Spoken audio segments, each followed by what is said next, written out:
거룩하고 복된 주님의 날, 오늘 주시는 말씀 같이 보시겠습니다. 마태복음 5장 43절에서 44절입니다.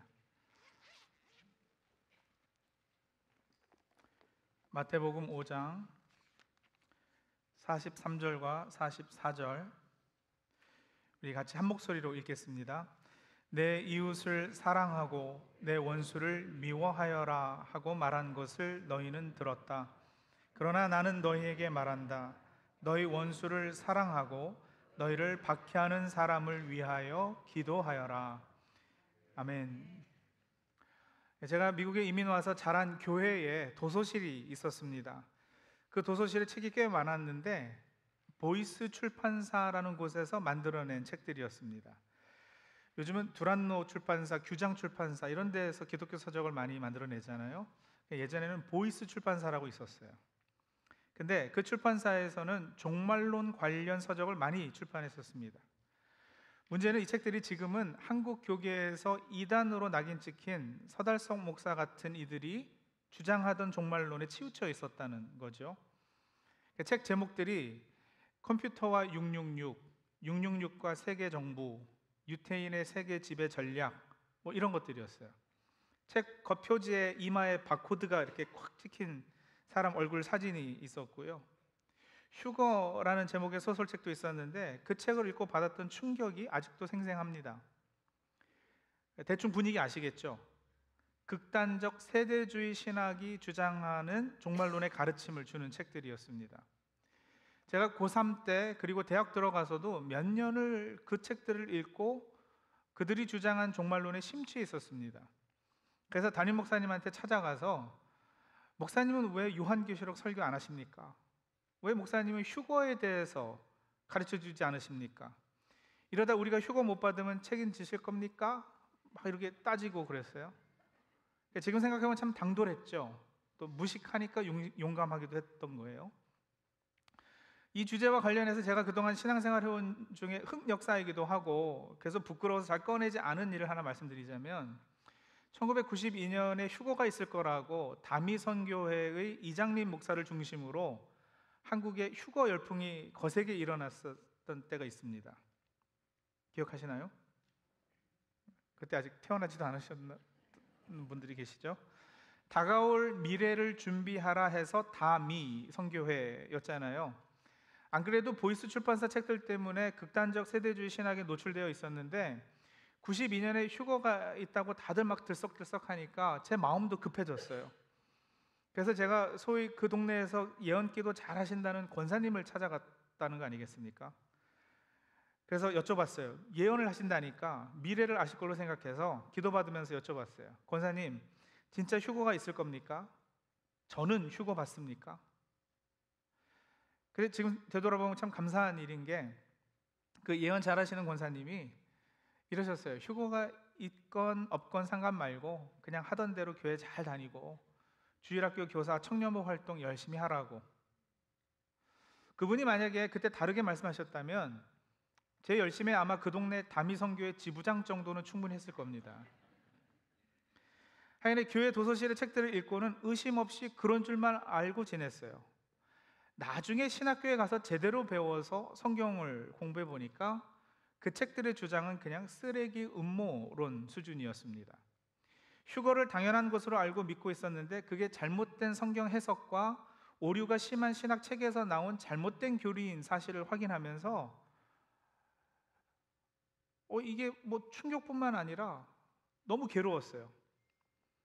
그래서 그동안 듣고 그런 것으로 알고 있었던 것에 대해 것과 다르게 알려주시는, 틀리게 알려주시는 신학 교수님들이요, 처음에는 배교자들이고 마귀의 하수인 것으로 여겨졌고요, 그들의 영혼이 불쌍해서 위에서 기도도 했습니다. 수업 들으면서 그분들에게 이 적대심, 반항심도 생기고 막 미워하게 되기도 하고요. 이 교수들은 제대로 예수 믿지 않는다고 판단을 해가지고 그 페이퍼 써낼 때 제가 뭐 이렇게 직접 가서 얘기는 못하겠고 페이퍼 쓸 때 그 끝에다가 교수님 예수님 진실되게 잘 믿으시기 바랍니다. 제가 기도해 드리겠습니다. 라면서 이게 뭐 나쁜 말은 아닌데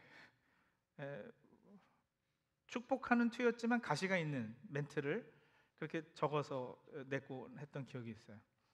지금 생각하면 얼굴이 다 화끈거리는데요, 제가 읽고 듣고 확신하고 있었던 어떤 신학 체계가 잘못되었다라는 것이 인정이 되고 그것이 고쳐지기까지는 상당한 시간도 걸렸지만, 그것뿐만 아니라 이 내면의 갈등과 고통도 심했어요.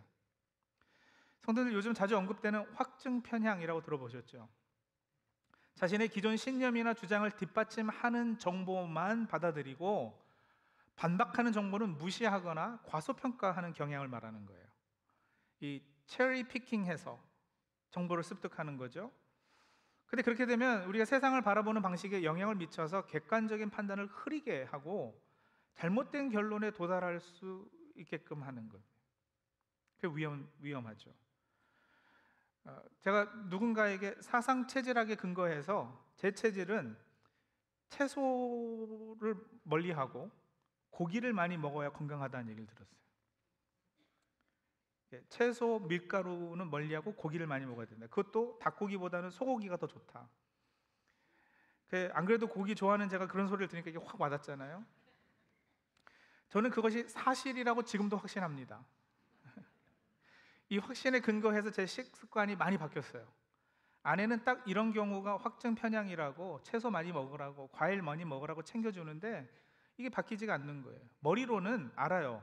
맞아, 골고루 먹어야 건강하겠지 생각은 되는데 이게 이미 어떤 무의식 영역에서 확신이 신념으로 바뀐 지가 오래돼가지고요, 잘 안 되는 거예요.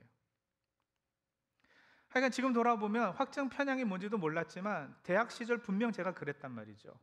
교회 도서실에서 시간을 엄청 보냈어요. 한 3,000여 권의 책이 있었는데 그 중에서 종말론 주제 책은 아마 거의 다 정독했을 걸로 기억해요. 그런데 다른 출판사나 다른 다양한 신학에서 주장하는 종말론에 대해 접할 기회는 전혀 없이 한결같이 모든 책이 다 비슷한 이야기를 하니까 이 생각이 자꾸 편협해지는 거예요. 일루미나티가 어쩌고 프리메이슨이 어쩌고 세계 정부가 어쩌고 하는 음모론에 상당히 심취해 있었고요. 그러면서도 그 편협함이 신앙의 옷을 입고 있으니까 이게 심지어는 담임 목사님, 신학 교수님마저도 저보다 잘 모르고 있다 이렇게 판단이 되고, 그러니까 그들에게 무례하게 대하고 대들기도 하고 그랬던 거죠. 근데 성도님들, 저만이 아니라 많은 사람에게 이런 치우침이 발견됩니다. 특히 대부분의 뉴스와 정보를 유튜브에서 얻는 시대가 되었습니다. 문제는 알고리즘에 의해서 같은 비슷한 성향의 내용만이 계속 반복돼서 내게 노출이 되는 거예요. 자연스럽게 보고 싶은 것만 보고 믿고 있고 믿고 싶은 것만 자꾸 믿게 되는 거죠. 잘못된 정보도 여러 번 또 여러 사람이 말하게 되면 사실로 여겨지게 되고 그렇게 믿기고 나중에는 그 굳은 신념으로 자리 잡게 되는 거예요. 그것이 특정한 건강식품이든 성경교리이든 정치사상이든 역사의식이든 결국 신념은 상식이 되고요, 상식은 말과 행동을 지배해서 일상이 되고 그 일상은 결국 삶이 되는 거예요. 그리고 같은 삶을 사는, 비슷한 삶을 사는 한둘이 모여서 집단을 이루면 그것이 그 공동체나 사회의 문화가 되고 가치와 기준이 되는 겁니다. 문제는 항상 그 기존 틀, 전제된 상식을 깨는 사람이나 사건이 생길 때이죠. 기존 가치가 도전을 받으면 내가 겪었던 것처럼 사람은 심하게 부정을 하고 거세게 반항을 하기도 해요. 새로운 상식과 가치의 틀을 가지기까지는 시간도 꽤 걸리지만 그 과정이 혼돈과 여러 감정의 뒤섞임으로 이루어져 있습니다. 새로움을 아예 받아들이지 못하는 경우도 허다하고요. 물론 이 새로움이라는 것이 여러분 성숙일 수도 있지만 그 반대로 타락일 수도 있어요. 예수님의 재림이 휴거라고 불리는 은밀한 재림이 한 번 있고, 그리고 문자적으로 7년 후에 공개적인 두 번째 재림이 있어서 총 2번 있을 것이라는 이 극단적 세대주의 종말론에서 벗어난 것을 저는 성숙이라고 불러요. 그런데 여전히 그쪽 진영에 있는 분들은 저더러 타락했다고 그러지 않겠습니까? 실제로 예전 교회에서 제가 종말론에 관해서 특강한 영상들이 있었어요. 4주 제가 특강을 했는데 이것이 한국에 있는 네이버 카페, 다음 카페 이런 것 중에 주님을 기다리는 신부들이라는 기독교 카페가 있었어요. 그리고 그런 종말론 카페들이 꽤 유사한 것들이 많이 있는데, 그 여러 카페들에 여러분 제 영상이 올라가 있는 거예요. 제가 그걸 발견하고서는요, 처음에는 와, 나같이 해외에 있는 이름 없는 목사의 설교가 이런 카페에 다 올라가다니, 혹시나 유명해지는 거 아니야? 막 혼자 착각해서 나름 뿌듯해했는데, 자세히 보니까 설교가 좋다고 올린 게 아니고요, 올려놓고 그 아래 댓글이 뭐였느냐면 이런 거짓 선지자의 미혹에 넘어가지 말자였어요. 휴거를 부정하는 이런 목사는 거짓 선지자이고 마지막 때 사명을 저버린 타락한 목사라는 거죠. 감사한 건 그렇게 저를 비난하고 악마화했음에도 그게 상처가 되지 않는 거예요. 왜냐하면 저 역시 그분들과 비슷한 그릇된 신앙 성향을 가졌다가 빠져나왔기 때문에 오히려 그들이 불쌍하고 한국교회에 만연한 이런 잘못된 가르침을 어떻게 고쳐나가야 하는가 고민이 되었지 상처가 되지는 않았어요. 자, 제 개인의 경험을 말씀드리며 서론이 장황하고 상당히 길었습니다만, 이제 이 주제를 오늘 본문하고 한번 연결해 볼까요? 마태복음 5장에는 예수님께서 제자들에게 주셨던 우리가 잘 아는 산상설교, 산상수훈이 기록되어 있습니다. 마태복음 5장 1절에 보시면 예수께서 무리를 보시고 산에 올라가 앉으시니 제자들이 그에게 나왔다 해요. 이 장면을 여러 학자들은 구약의 두 인물, 그리고 그 두 인물과 연결된 두 장면하고 연결을 해서 이해를 합니다. 하나는 뭐냐면 다윗 왕의 취임식이에요. 혹은 대관식. 이 장면에서 지금 마태는 예수님을 왕으로 그리고 있다라는 거죠. 왕이 취임식 때 높은 자리에 앉아 있고 신하들이 이렇게 양옆에 둘러 모이는 것과 같이 예수께서 산에 올라가 앉으시니 제자들이 그에게 나와왔다. 자, 이게 취임식이면 여기서 왕이 하는 말, 예수님께서 하시는 산상수훈은 그러니까 일종의 취임사가 되는 거겠죠. 왕이 왕좌에 좌정하고 궁중의 신하들이 모인 자리에서 앞으로 나의 통치는 이러할 것이다 말하는 거예요. 나 이전의 왕이 그런 식으로 나라를 다스렸다면 나는 이제 그것과는 다르게 이런 식으로 다스릴 것이라 라고 선포를 하는 겁니다. 특히 5장 이제 21절서부터 5장 마지막 절 48절까지에는 대조법이 6번이나 되풀이돼서 사용이 되고 있는데, 이 6가지에 대해서 예수님께서요, 전하고는 달라진다 이렇게 말씀하십니다. 그 표현이 이래요. 예를 들어 21장 끝부분에 보시면 무엇이라 한 것을 너희는 들었다. 22절 그러나 나는 너희에게 말한다.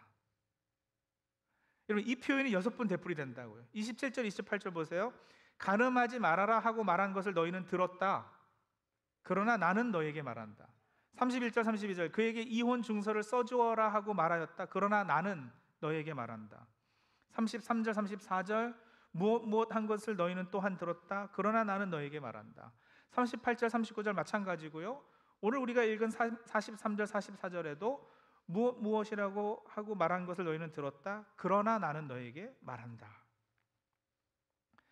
산상수훈을 왕의 취임사로 이해하면 이 표현들은 그동안 우리가 알고 익숙해 있는 이 세상 나라와는 다른 나라를 이제 왕이신 예수님께서 새롭게 세우실 것이다라는 선포로 받게 됩니다. 천국, 하나님 나라의 왕으로 세상 나라가 목표되고 세상 나라들이 목표 삼고 세상 나라들이 운영되는 방식과는 전혀 다른 차원의 방식으로 운영되는 나라, 이걸 예수님께서 세우시겠다고 다짐하시는 거예요. 그리고 그 나라 백성이 되는 너희의 삶의 모습도 이러해지 될 것이다 하시는 거죠. 그동안 이렇게 너희가 들었다.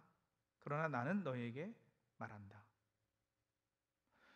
두 번째는요, 마태가 의도한 구약의 또 다른 장면이 뭐냐면 시내산에서 모세가 율법 받았던 모습이에요.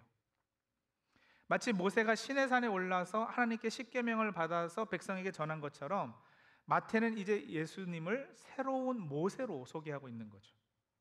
새로운 다윗 왕, 새로운 모세, 새 모세로서 산에 올라 새로운 계명을 백성에게 전하시는 거예요. 아닌 게 아니라 말씀드린 21절에서 48절까지의 6가지 대조가 다 모세 율법, 율법과의 대조이거든요. 살인하지 말아라. 모세가 전했던 율법이잖아요. 살인하지 말아라 한 것을 너희는 들었다. 그러나 나는 너에게 말한다. 눈은 눈으로 이는 이로 갚아라. 역시 율법이죠. 하고 말한 것을 너희는 들었다. 그러나 나는 너희에게 말한다. 내 이웃을 사랑하고 내 원수를 미워하라고 율법에서 말한 것을 너희는 들었다. 그러나 나는 너희에게 말한다. 이게 다 같은 방식이에요. 모세가 전에 너에게 전한 내용이 틀렸다고 하시는 것은 아닙니다. 고쳐주고 계시니까 그렇게 오해가 될 수 있는 것도 사실이긴 해요. 하지만 여러분 17절에 보면 예수님이 이렇게 말씀하십니다. 내가 율법이나 예언자들의 말을 폐하러 온 줄로 생각하지 말아라. 폐하러 온 것이 아니라 뭐요? 완성하러 왔다고 하십니다. 틀린 것이면 폐하셨을 거예요. 하지만 아닙니다. 율법을 폐하지 않으셨어요. 모세의 율법이 지금 사람들에게 오해돼서 다르게 들리고 있으니까 고쳐주시는 거예요. 강조점을 달리하시는 거예요. 율법의 본래 의도를 알려주셔서 율법을 완성하시려는 것이에요. 예를 들어서 눈에는 눈, 이에는 이로 갚아라. 이 율법은 본래 보상법이거든요. 또 개인 감정에 휘둘려서 복수하지 못하게 하시려고 하나님께서 백성에 주신 율례예요. 그러니까 이 율례는 피해자가 아니라 눈을 다치게 한 가해자가 듣고 실행해야 했던 법이란 말이에요. 가해자요. 내가 저 사람 눈을 다치게 했으니까 눈은 눈으로 갚아줘야지 되겠구나. 혹은 눈값을 보상으로 저 피해자에게 해줘야지 되겠구나. 이거 알게 해주는 법이었단 말이에요. 혹 피해자의 관점에서 이 율법을 봤더라도 복수법이 아니라 보상법이기에 분명 가해자에게 주신 말씀인데 그래도 피해자가 듣더라도 이런 거죠. 네 놈이 내 이를 부러뜨렸어? 그래, 나는 그러면 네 이하고 손톱도 뽑아버리고 발톱도 다 뽑아버릴 거야 라고 이렇게 선을 넘지 말라는 말씀으로 들으라는 거예요. 눈에는 눈, 이에는 이로만 혹 복수를 하더라도. 근데 여러분, 사람의 죄성이 이런 율법을 어떻게 악용했습니까? 눈에는 눈, 이에는 이가 어떻게 이해돼요? 보통 상식에서 세상 일반인들에게 복수하라는 걸로 이해들 하잖아요. 복수를 정당해 주는 말씀으로 받는단 말이에요. 아니에요. 31절에 아내를 버리려는 사람은 그에게 이혼 증서를 써주어라 하신 말씀도 마찬가지입니다. 그 옛날 여인이 아무 보호 없이 남편에게 버림을 받으면 이 여인은 먹고 살 길이 없어요. 사회에서 버림받게 돼요. 그러니 여인을 보호하는 약자 보호법으로 이혼 증서를 써주도록 한 거예요. 이혼 증서가 없으면 여인은 쫓겨나도 여전히 그 남편에게 속해 있게 되니까 재혼도 할 수 없었거든요. 쫓겨는 났음에도. 그러니까 이혼이 쉽지 않도록, 혹 이혼해도 여인이 떳떳하게 법적으로 불이익이나 처벌당하지 않도록, 그래서 합법적으로 다른 남자와 재혼할 수 있도록 이혼 증서를 써주도록 한 것이었는데 이것 역시도 반대로 악용이 되었단 말이에요.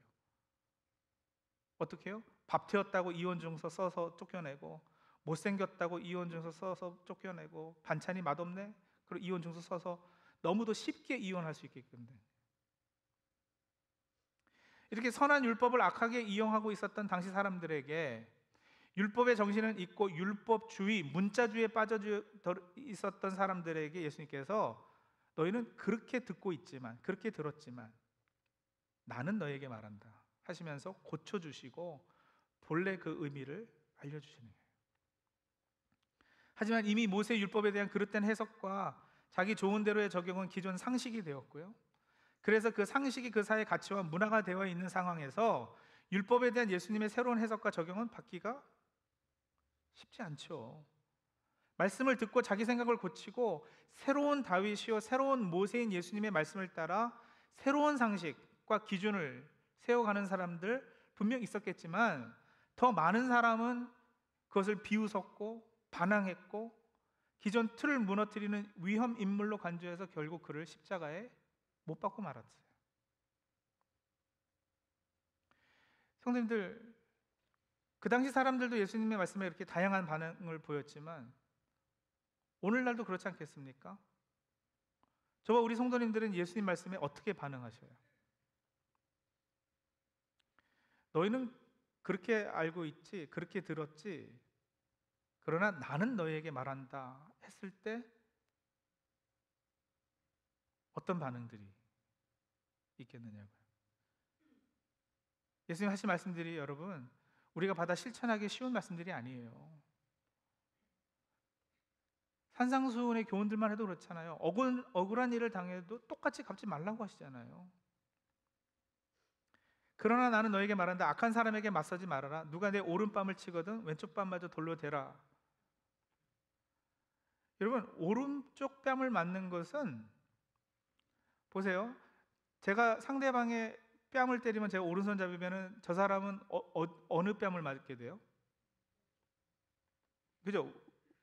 왼쪽 뺨을 맞아야 되잖아요.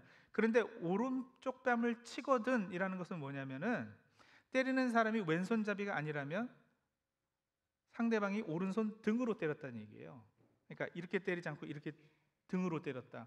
그리고 여러분 그 당시 문화에서 등으로 얼굴을 맞았다라는 것은 무슨 말이냐면 상당히 모욕적인 거거든요.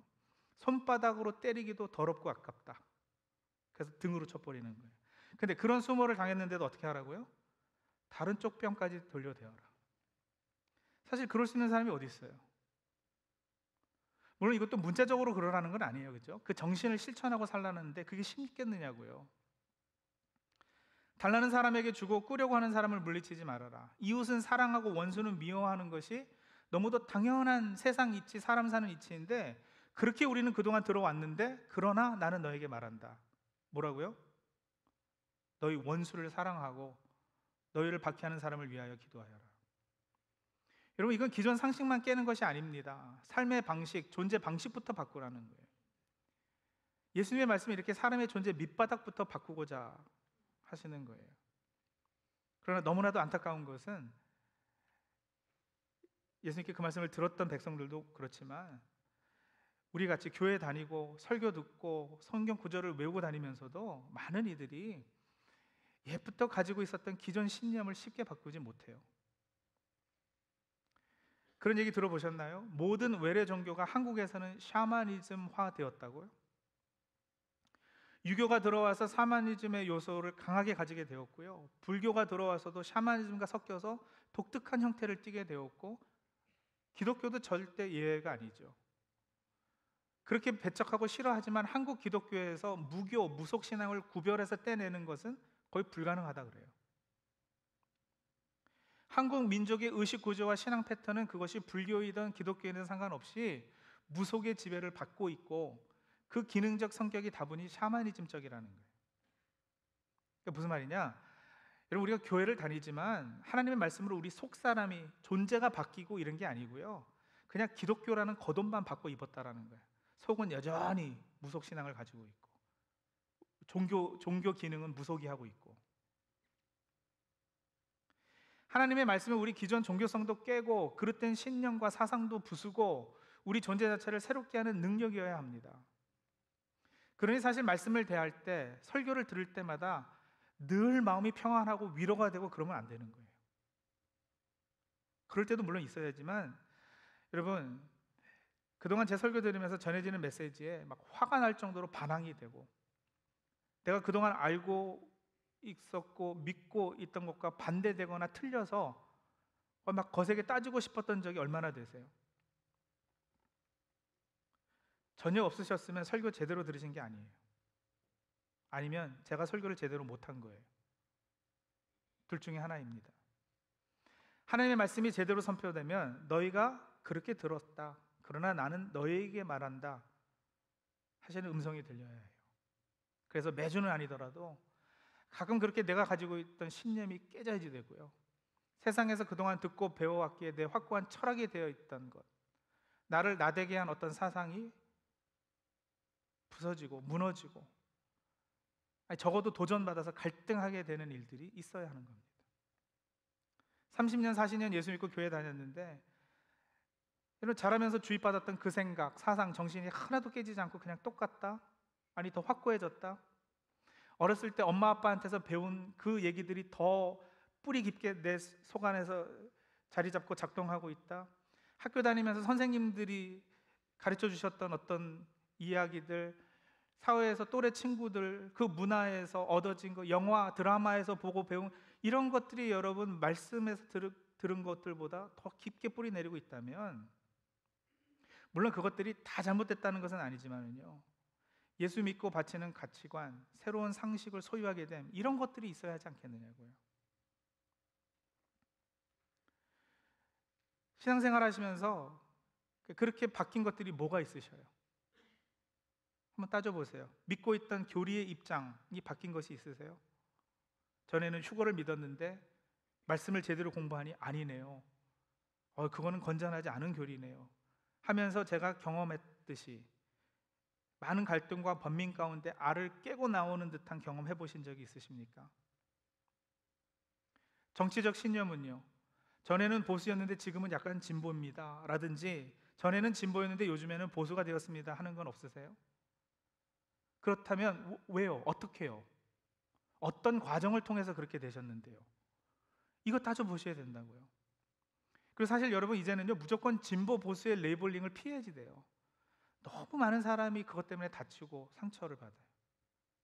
오히려 어떤 특정 이슈를 가지고 진보적이냐 보수적이냐, 이거는 논해도 괜찮을 것 같아요. 예를 들면 여러분, 기독교인인데 이슬람 종교에 우호적일 수 있잖아요. 근데 그 사람이 동성애는 반대할 수 있어요. 또 동성애는 찬성하면서 중국에는 적대적일 수 있잖아요. 그러면 그 사람은 진보예요, 보수예요? 아니면 무조건 다 빨갱이에요? 이승만도 끔찍이 싫어하고 문재인도 동시에 끔찍이 싫어할 수 있죠. 그런 사람은 뭐예요? 뭐라고 레이블링 하시겠느냐고요. 제가 윤석열 대통령이 내란 수계라고 당연히 탄핵에 찬성한다면 저보고 좌파라고 하시겠어요? 제가 탄핵에 반대한다고 오죽하면 계엄했겠느냐고 하면은 태극기 부대라고, 수구 꼴통이라고 하시겠어요? 그렇게 판단하시는 근거가 뭐냐고요. 근거가 혹시 유튜브는 아니에요? 트럼프 대통령을 지지하십니까?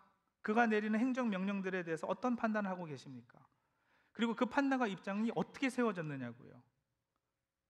그 판단과 기준이 하나님의 말씀인가요? 아니면 내가 얻을 어떤 이익이 있거나 불이익을 당할 건가, 그것을 기준으로 지지하거나 반대하고 하시는가요?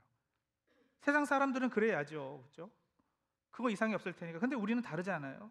그 판단과 기준이 달라야 한단 말이에요. 그 판단과 기준이 하나님 나라의 정의인가요?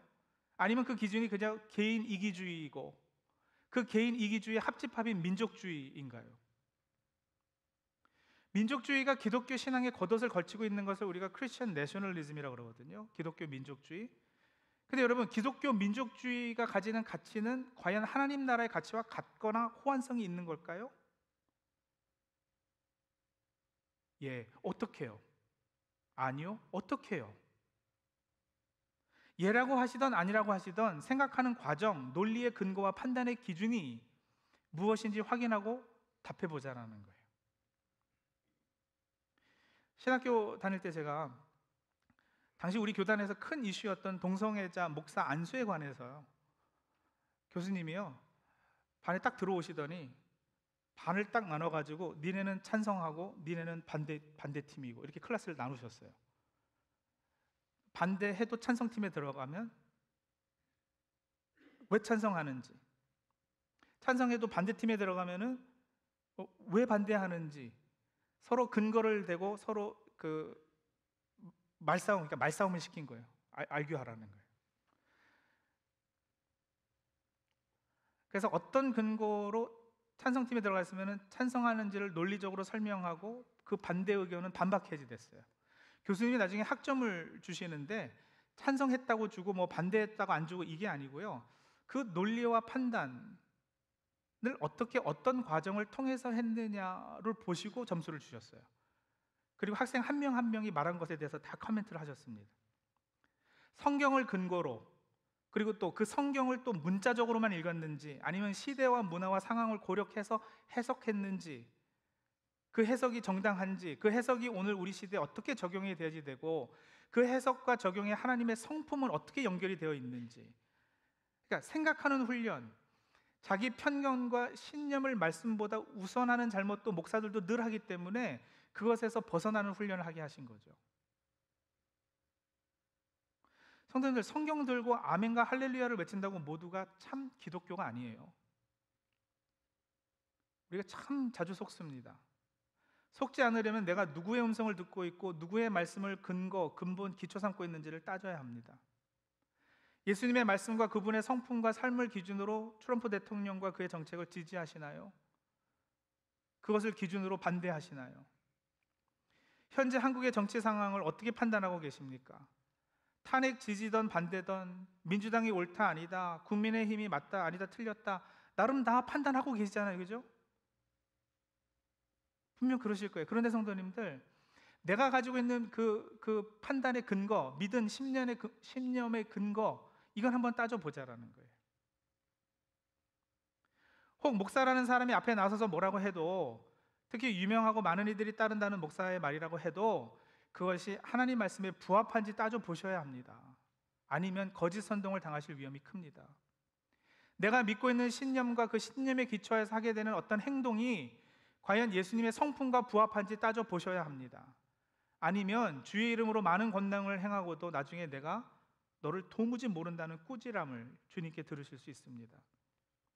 내가 그동안 알고 있고 가지고 있고 들어왔던 신념이 잘못되었을 수 있음을 인정하자라는 거예요. 한번 흔들어 보세요. 의심 한번 해보세요. 어떤 입장에 서 계시든. 오늘날 같이 어수선하고 진리가 너무 흔히 왜곡되는 시대에 우리 신앙인이 꼭 해야 하는 작업입니다. 하나님의 말씀을 읽고 묵상하여 세상을 바라보는 안목을 가지게 되는 것보다 어느 유튜버 방송의 영향이 더 크고 그 사람 목소리가 더 크게 들리고 있지는 않는지, 오래 신앙생활 해왔더라도 어느 직분을 가지고 있고 심지어 목사라고 하더라도 얻는 정보의 출처와 정보의 양과 그 정보에 노출되고 있는 절대 시간을 따져보면 바로 답이 나올 거예요. 너희가 그동안 이렇게 들었다. 그러나 나는 너에게 말한다고 하시는 예수님의 음성에 귀 기울여야 합니다.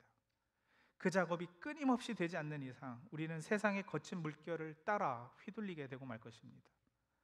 하나님 말씀으로 인해 내 잘못된 생각과 가치관 등이 바뀌지 않으면 세상의 영향을 받아 자꾸 우리를 향한 하나님의 뜻과 나는 어긋날 수밖에 없는 그런 그릇된 가치와 기준이 우리 존재 중심에 자리하고 말 것입니다. 그리고 계속 그러다 보면 여러분, 먼 훗날 심판대 앞에 섰을 때 중세시대 십자가원이 그러했듯이, 십자군들은 여러분 자기는 믿음으로 예루살렘을 정복하고 기독교 왕국을 세운다고 했었거든요. 그런데 돌아보니 어째요? 인류의 배반자요, 역사의 반역자로 찍히는 것은 물론이고 하나님 나라가 이 땅에 임하게 하는 일에 회방꾼으로 분류되어 하나님 앞에서 크게 혼날 수 있다는 거, 우리가 마음에 새겨야 할 것입니다.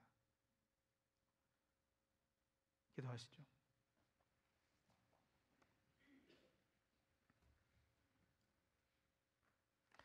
성도들, 누구의 말에, 누구의 음성에 더 귀 기울이고 계십니까? 무엇에 영향을 더 받고 계세요?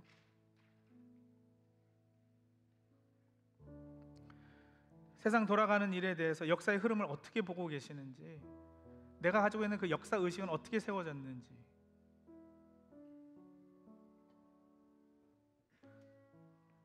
한번 따져보세요. 그리고 내가 틀릴 수 있음도 한번 겸손하게 인정해 보십시오.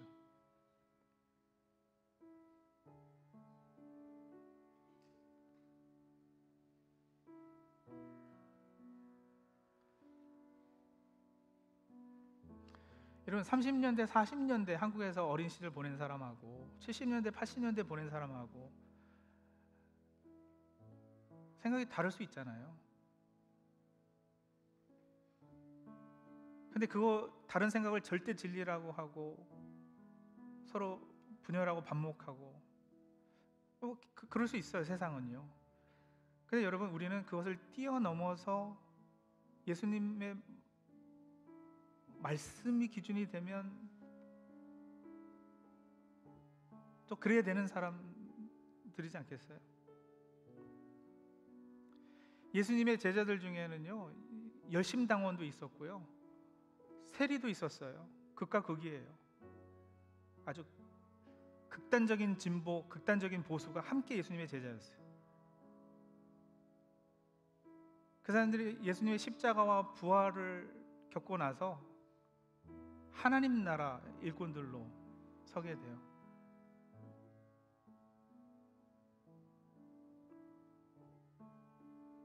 그 말씀으로 도전받아서 자신의 생각과 존재가 변화되는 놀라운 일이 그들에게 있었던 거죠.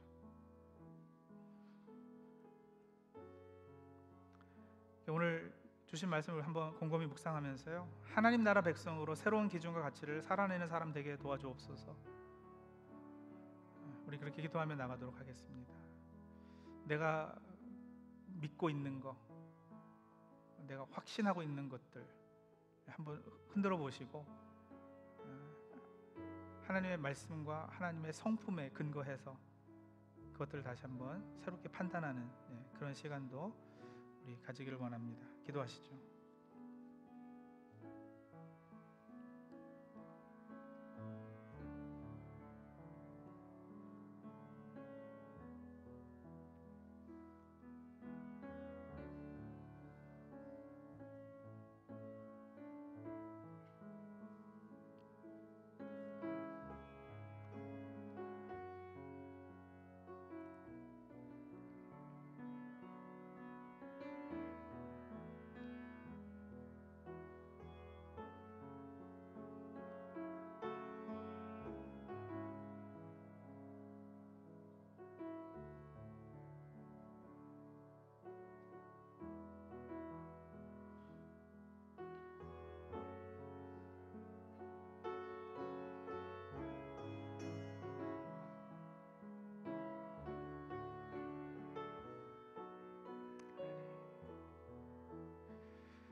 하나님, 어려서부터 부모님에게로부터 듣고 보고 배우고 자란 것들이 상식이 된 것들이 있습니다. 학교 다니면서 선생님들에게서 배운 그 내용들, 그 역사가 나에게서 어떤 가치가 된 것들이 있습니다. 사회에 나와서 같은 또래와 같이 공유하면서 만들어낸 문화가 있고, 또 그런 가치가 우리의 신념이 된 것들도 꽤 있습니다. 그러나 이제 하나님의 백성으로 우리를 불러주셨사오니 그런 것들이 하나님 나라 기준과 하나님 성품에 부합하지 않는다면 이제는 내려놓고 무너뜨리고 깨트릴 수 있도록 도와주시옵소서. 많은 아픔과 갈등이 있겠지만 그 과정을 통해서 하나님, 우리가 온전한 하나님 나라 사람들로 세워지고 그 가치를 살아내는 주의 백성들 다 되게 도와주시옵소서. 그렇게 들었으나 나는 너에게 말한다 하는 그 예수님의 음성만이 우리를 새롭게 변화시키는 근거요 동기요 기준 될 수 있도록 주님 도와주길 간절히 바라오며 예수님의 이름으로 기도합니다. 아멘.